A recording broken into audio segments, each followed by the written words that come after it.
Hello. The Peach State going neck and neck for the midterms, according to an Atlanta Journal-Constitution poll. Former NFL star Herschel Walker, go Dogs, has a 2-point lead over incumbent Senator Raphael Warnock, and the Libertarian candidate Chase Oliver polling at a glorious 3%. Love to see it.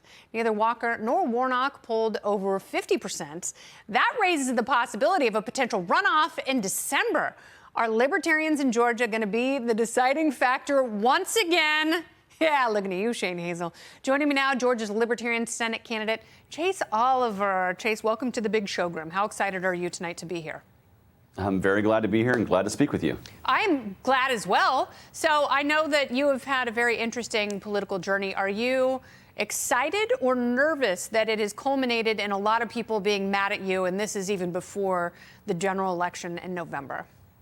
Well, I've been a Libertarian candidate for Congress before and a Libertarian for over a decade now, so I'm pretty used to both the parties really not liking me and thinking that I'm somehow spoiling an election when I'm just providing a choice for voters. So do Libertarian candidates in Georgia, is it different than it is in other states? A lot of people were very mad at Gary Johnson in 2016. But he, if you look at the polling, he took as many Democrats away from Hillary Clinton as he did from Donald Trump. So do you tend to take more votes away from Herschel Walker or Raphael Warnock? Well, I think I'm earning votes across the spectrum, to be sure. And I've spoken to people who normally vote as a Democrat, who are happy to talk about justice reform. I talk to people who are normally Republican voters who are happy to talk about gun rights and making it easier to start a small business. And of course, there's those Libertarian voters who just like freedom and liberty and all that good stuff. So, I really feel like I pull from everywhere. But I'm happy to do that. And I'm happy to earn those votes. And I feel like, if you want those votes, you got to go out and get them. So do people respond to you when you go out and you knock on doors? Because a lot of times that's a Libertarian and liberty-minded candidates, even if they're running as Republicans or Democrats, tends to be more Republicans than Democrats, because a lot of Democrats nowadays are pretty statist and want more government. But when you go knocking on doors, what are you hearing from people in terms of, you know what, I've never even heard of a Libertarian. I thought it was a librarian. I'm actually impressed with you, boy. Well, I've knocked on, in the last month, I think I've knocked on 1,000 doors. And when I talk to voters, oftentimes I hear frustration from both parties because they really feel like nothing's getting done, that it's just a bunch of show. I liken it to pro wrestling. It's two people who are simulating combat in the ring to get us all excited, and then they go in the backstage and are like, look at those marks, we got over on all of them. And a lot of people feel that way about the two-party system, and they're concerned about things like inflation, the cost of rent, the cost of their groceries, and really a lot of other things that Raphael Warnock and Herschel Walker are fine to ignore while they just spend time attacking each other. I'm here to talk about what we can do to help the people of Georgia. But that's what most people are concerned about.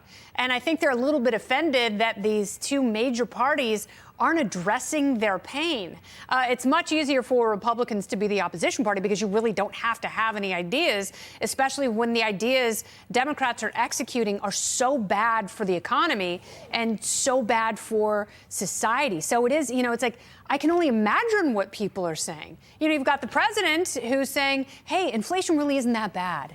We've got a robust jobs market. And it's like, yeah, but when the economy turns south because of central banking and the Fed screwing around with interest rates, they're going to cause a recession. They want 1.3 million jobs to evaporate. So then that's going to be bad, too. What is the Libertarian fix for the god-awful central banking and Fed problem that we have right now?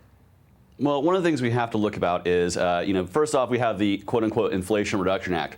Raphael Warnock likes to talk about all the things that act has done, but in reality, the only thing it hasn't done is reduced inflation, for sure.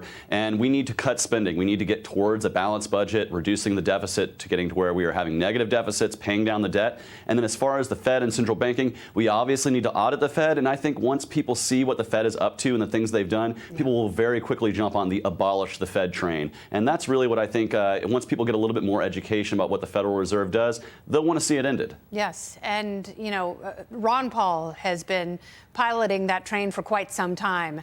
And I'm a very, very happy occupant. I think we should end the Fed.